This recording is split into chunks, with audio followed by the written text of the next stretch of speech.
Hey, I'm Alex Radcliffe from Board Game Co. and today we're unboxing and rambling around Vampire the Masquerade chapters from Flyhouse Games. As usual, starting off with a coffee shot and all that, but Vampire the Masquerade, there's some things I know about this game, and there's some things I don't know about this game, as usual, as is to be expected with any of my unboxings and ramblings. As usual, a reminder to those who are just jumping into the channel for the first time, this is an unboxing and rambling. I'll be talking about the game to whatever degree I care or want to and all that. I'll be talking about other things as well, so wherever way this conversation goes, that's where it goes. If you're looking for an in-depth analysis of what this game is, I don't have that yet. I have like loose information about what Vampire the Masquerade is in general. I haven't experienced the IP at all. That's not entirely true. I've played Vampire the Masquerade Milan Uprising from Taboo Games, which is going to be launching soon, but I have like a loose familiarity with the world. I have a loose familiarity with the game. I do have information about errata and mistakes and rules and all that stuff, because I guarantee you, if I don't talk about that stuff, there'll be a whole bunch of people down below talking about, but there's issues, but there's errors, but Flyhouse Games.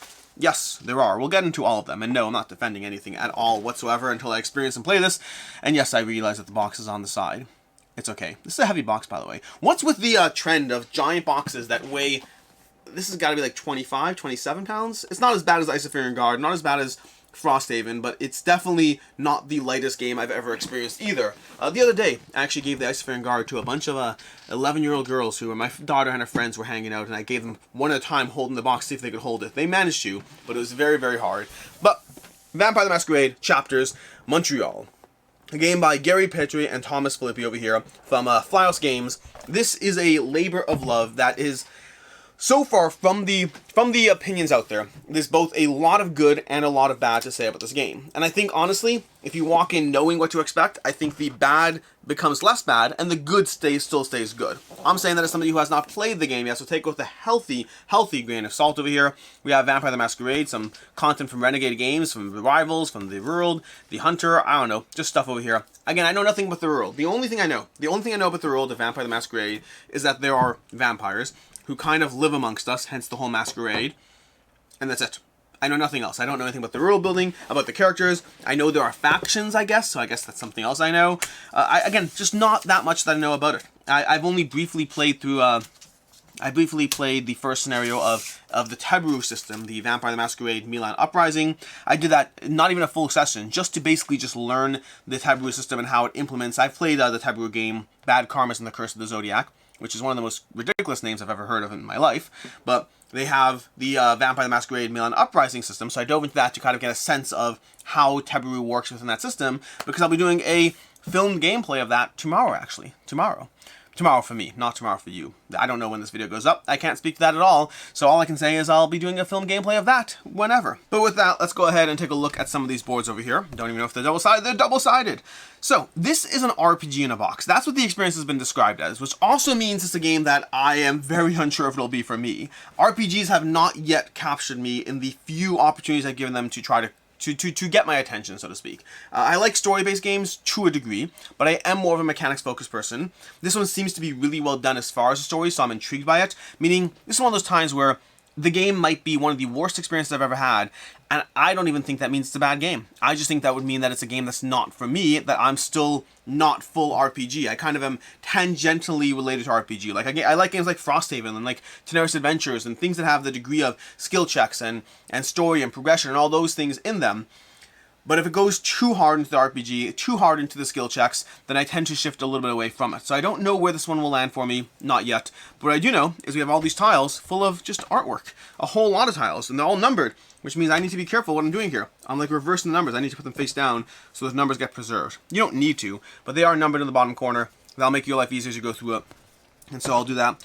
I don't know if I should or shouldn't be doing this. Is this spoiler content as I go through it? Are you seeing things you shouldn't? I don't know. I guess skip this section if you are worried about spoilers. These are map tiles, so like I don't overly worry about it. But in case you are, just skip to the next timestamp that moves on from the map tiles. But yeah, we have a lot of map tiles here, just a lot of content you can go through in this already. I don't know how often these are reused, how often they're custom. I imagine they represent places within the world that you're navigating in. This degree of precision around them makes it seem more than just the variety of the content for the layout of the map, and more like they are specific locations you'll constantly engage in as you go through these scenarios. Now, I mentioned I'll talk about the errata, and we should talk about the errata, because like I said already, this game has a lot of praise for the story that it has so far and the level of world building and RPG. But it also has, are those like pews? They're pews. Look at that. The little pews in there. So you kind of have these sense of like lines that get in the way. But one of the things that has been criticized for is the fact, I think I've seen two things that they've been criticized for overall. Are you scaling the building here? Are you scaling the building? Is that what's going on? I guess, I don't know what else you must be doing. I feel like you're scaling the building as you fight up the side of the building. That's pretty cool. But either way, the game's been criticized for, I think, two things if I recall correctly. Where is the number? We have 35 and 36. And I'm putting these face down with the 36 side. Okay. But the game has been criticized so far as two things. One is whether certain regions are getting it first. The idea that there are some copies available in retail before some backers. I don't know enough about that situation to comment on it. I know that sometimes it happens. I know that when it happens it's frustrating. I'm not defending or attacking. I simply don't know enough. Meaning one of those things I will say is I've seen comments in the past from other campaigns, nothing to do with Vampire, nothing to do with Flyhouse Games, where you'll have a segment of the population that their packages are missing or currently have an issue, and then they'll complain that retail's getting it first. And in those cases, it does suck. It does suck, and I'm not excusing anyone, but I wouldn't say that I would ever expect a company to hold back, retail getting things for missing packages, if that makes sense.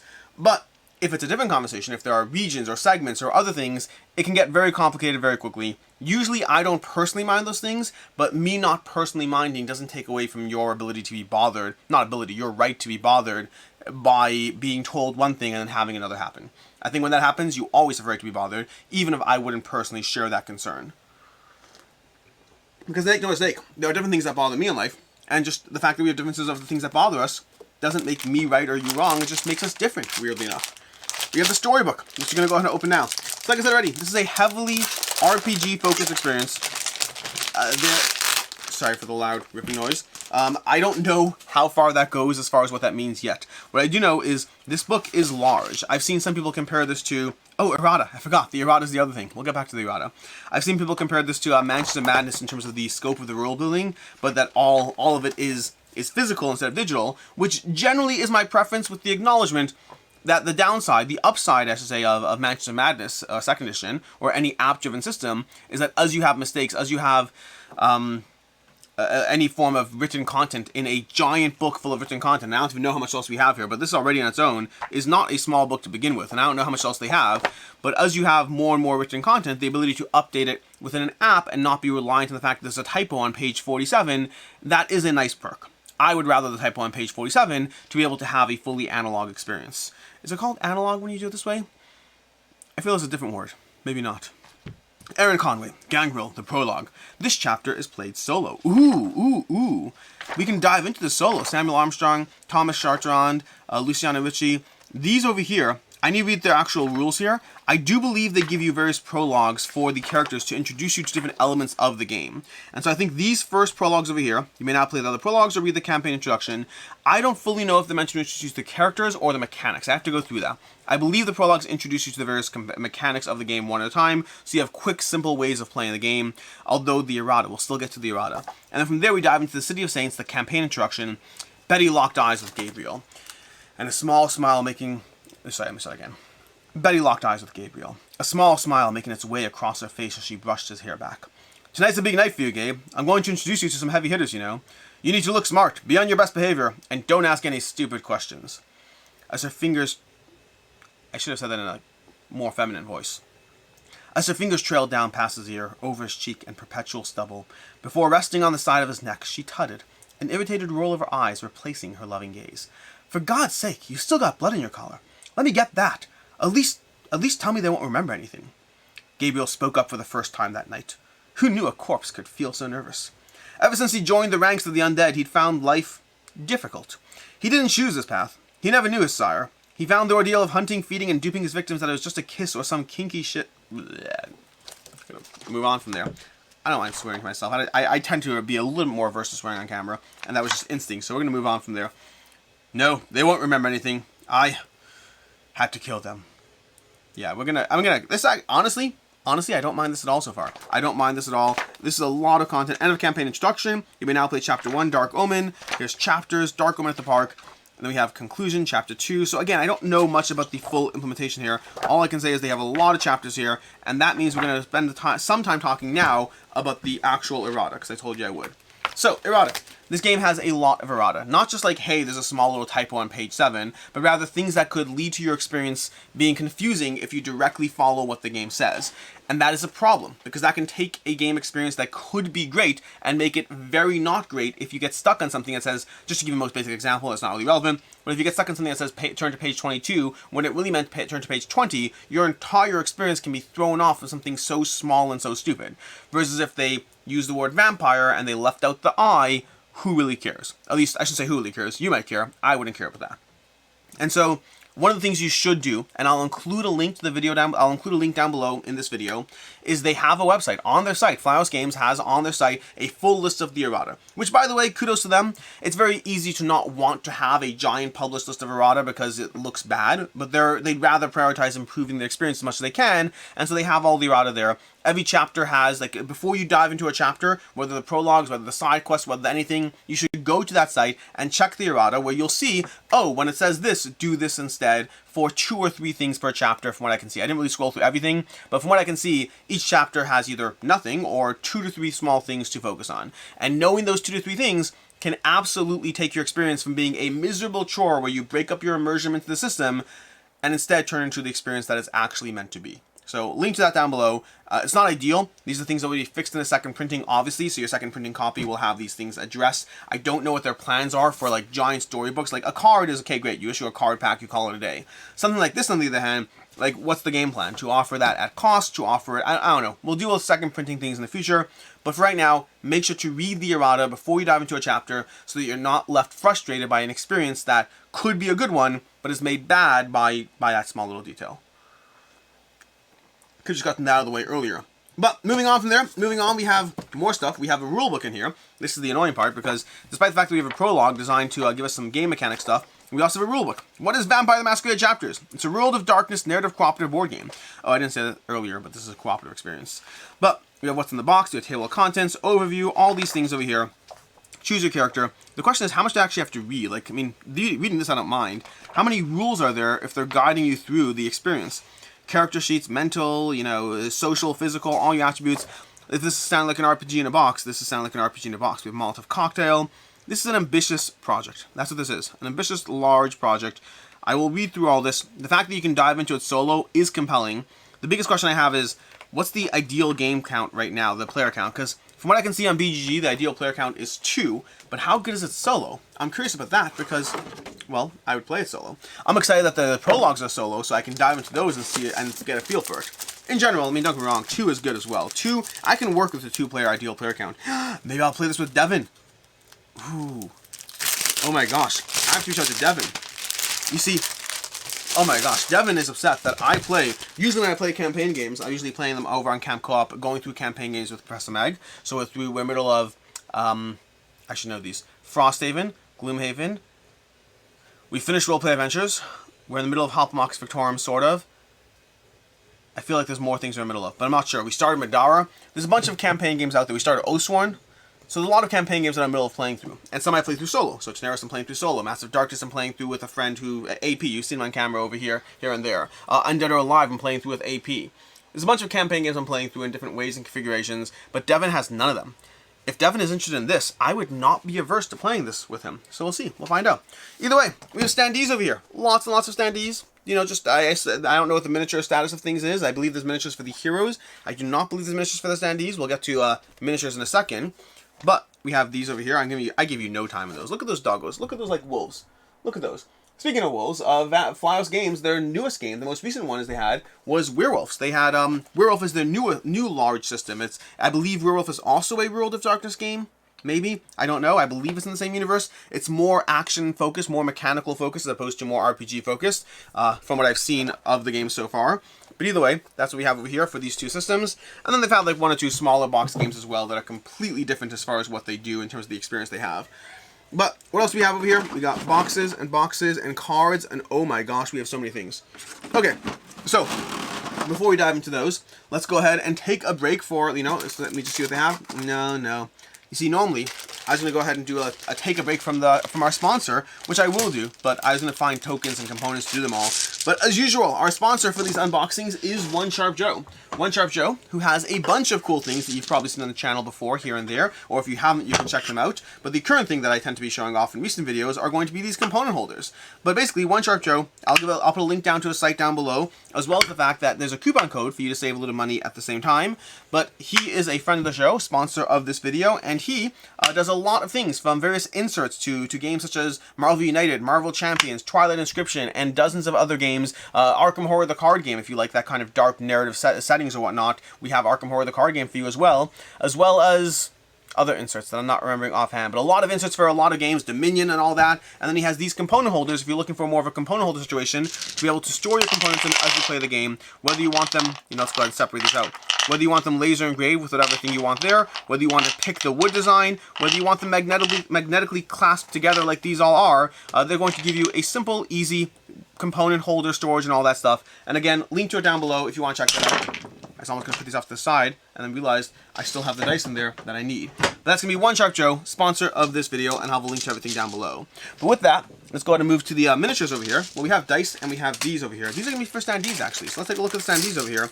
These over here are going to be your trays for the standees. Let's find a standee for you, punch it out, and put it into one of these. How well does it hold? Oh, it holds decently. It holds decently enough. It looked a little loose at first, but it does work. That's going to be one of these people, standing on a standee, just, doing his thing, with a number on it. The number is the number 69. That's the one miniature I grabbed from all of these things that, that worked out well. Anyways, from there, let's go ahead and put these off to the side, put that little standee back. We'll deal with all the sorting and unboxing later. We have the actual dice you're rolling. Now, fun fact, this is where I don't know how things work within the Vampire the Masquerade system.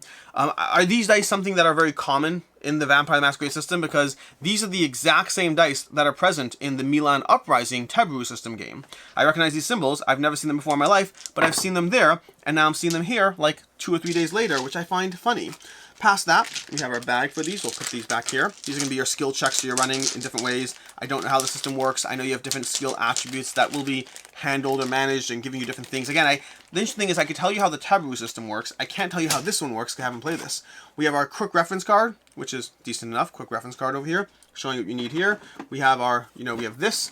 We also have these, which are going to be, these are going to be clips. So this is going to be your double-layered player board over here for tracking your Masquerade status and the rounds of play. And then we have these little clips over here, which go on top of cards, I assume, just based on the way. Here, watch. We'll put it on top of this card and you'll see. But, or it could fall. We have these little daggers that I feel, I'm pretty sure, yeah, they go on cards like this. So they clip on the side of a card and they'll track various things for you, just not on this actual card, because this actual card doesn't need that on it. But then, when we have cards over here, I have to go through this all. I'm going to have to sort this all out later. We'll figure that out. We got a timer for reasons unknown. We have our cubes that will go into our little round track over there. And then we have miniatures before we even dive into the cards underneath it, because there are cards underneath it. And I'm going to have to figure out how to... Is there anything underneath this? I hope not. I don't think so. I think that underneath this, there's a lot. Either way, let's show you some miniatures. There's a handful of miniatures, plus there's room for 4 more, which makes me think there's an expansion here that I don't have. But let's show you what I do have as far as the miniatures. They're okay. The minis are not the reason I'm interested in this game. I can tell you that much just from a glance at these. But again, nothing wrong with miniatures. But from all the things I'm seeing here, the thing I'm interested in is the mountain of text and the world building and the decisions you make as you go through it. That's where I'm not even sure. I want to try the prologues. I want to get a sense of how it plays solo to get a sense of whether it's really a good experience or not so much. Meaning, how RPG is it? Do I feel like I'm making decisions? Do I feel like I'm just rolling a dice and making checks? I don't know yet. And I'm still getting a sense of where my own personal interests within those worlds lie. What else have I played that's RPG adjacent? I don't know. I played actual RPGs. I played an RPG back in the day. I don't remember the name of it. I also played the Pathfinder system very briefly. I dove into a single scenario of that, but it wasn't as much for me. At least the character I chose wasn't a fit for what I wanted to do in the game. Like, I didn't really feel a strong sense. I know that I hope to be diving into the Alien RPG. Devin keeps trying to convince me that the Alien RPG is great, and I've told him to go ahead and get a game set up that we'll play through, and so I will be diving into that at some point. But in the meantime, we have the rest of this, which I'm going to have to show you off to the side because I don't see a better way to do this. Let's go ahead and show you what we got underneath here. So, this is what the bottom of the box looks like, assuming there's nothing under the insert, and this doesn't come up easily, so I'm not going to try. If they, at some point, want to tell me to look under the insert, I'll do so. Looking under the insert has become a more standard part of my process of anything nowadays. But, we have all those, do you see how many books there are? Like, look how many books there are. Look at all these books over here. We're going to go ahead and pull one of these out of here so we can get a sense of what's in here. Okay, we're going to pull out some books and make sure to put them back properly. Now I'm going to read these titles aloud, probably. Let me just make sure they don't sound. We have Feeding Events, we have Masquerade Breach 3, Masquerade Breach 2, and Family Reunion. These are Side Quests and Masquerade Breach. I don't know if I said Masquerade. There's a lot of text. I'm going to flip through this just so you get a sense. In addition to the giant book you already saw, there's these books over here with all this degree of text in it. That's just a single thing in there, and I don't think that's the main quest. I'm going to try to find the actual like prologue quest, which I think are going to be earlier. Let's try to tuck this back in. Okay, we got something there. Perfect. Let's put that there. And let's see if we can pull these out from the starting basis. I'm going to just pull these out here. There we go. This came off, and so I'm just going to deal with that. These over here look like they're probably prologues. Yes, we got some prologues here. So, a prologue is a much more manageable thickness over here as far as this goes. We have table of contents, and then we have a few pages of what's going on here. Oh my gosh. The amount of text going on here. I am excited. I'm excited, but uncertain. I just don't know if this kind of thing works for me or not, but I like the idea of it. Man, I don't like Mansions of Madness, though. So, like, will I like this? Will I not? I have no idea. I have no idea, really.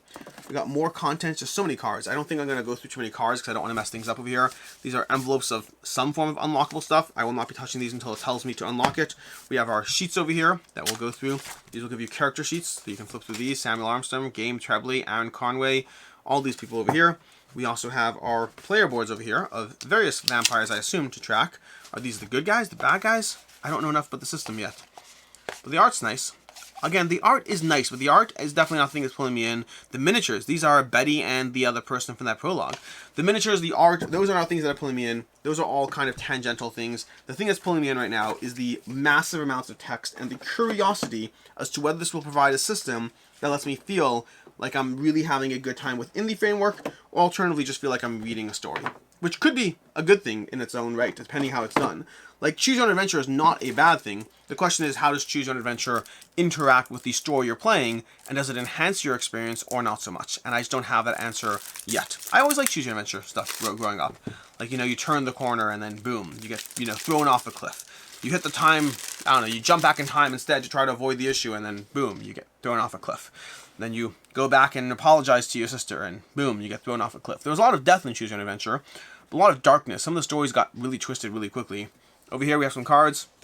Samuel Armstrong, Aaron Conway, Thomas, Luciana, Nicole, Jade, Gabe Tremblay. So that was Gabe and Betty. Where's Betty? Why is this person with Gabe, but not actually Gabe? I mean, I assume that's Betty, just based on whatever, based on the conversation we had. But she's in his card. No one else is a person in the card. We have thugs, thug leader, street muscle, you know, all these various enemies I assume that you're fighting against. Werewolf, William, Sid. Where's Betty? Do we not have a Betty? It does not look like we have an actual Betty card. First is Fourth Shambling Dead, First Hulking Risen, all these things over here. These are going to be the cards you're dealing with. I'm not going to heavily go through all the cards, like I said already. I don't want to mess things up, but I don't mind opening a few packs. We have Mage Blood, Summon State card. Again, there's lots of things to manage here. I'm going to figure out how to... I just want to start playing this. There's different levels of excitement about different things, but this looks different than things I'm engaged with right now. This looks very different, and it looks like it could be a fun experience. Remember the errata. Make sure to look that up to improve your experience, to make sure you have as good an experience as possible. Mage Blood. Decrease your hunger by 3, decrease willpower by 1. Council's Frenzy. Drone with Bomb. In combat, choose 1 hex on the tile, deals 3 damage token to adjacent NPCs. We have Watch with Garrot. In combat, +1 bleed and +1 slow token to an NPC when used from behind. Special Umbrella. When combined with a weapon combat card, +1 die to weapon skill checks. So yeah, there's lots of cards. The cards could be interesting. This is where I just don't know enough about how the game actually plays yet to... I'm intrigued. I'm definitely intrigued. I would like to dive into this one sooner rather than later. The reality of the situation is that with everything going on right now, because I have... When I'm filming this, I have Level Up Retreat happening this week, and then after Level Up Retreat, I have, where do these go? I have Level Up Retreat, and then I have Gen Con, and then I have like 6 weeks. So after Gen Con is when I can realistically dive into this. Until then, I just don't see it happening. Much as I might want to, I just don't see it happening, just practically speaking. What is that over there? Oh, that's that. I recognize what that is. That's going to be something we have to deal with somehow. I got this a little, here, I'll show you what I'm talking about. There's this little bad boy over here, which this is, what is that even? It looks like a journal.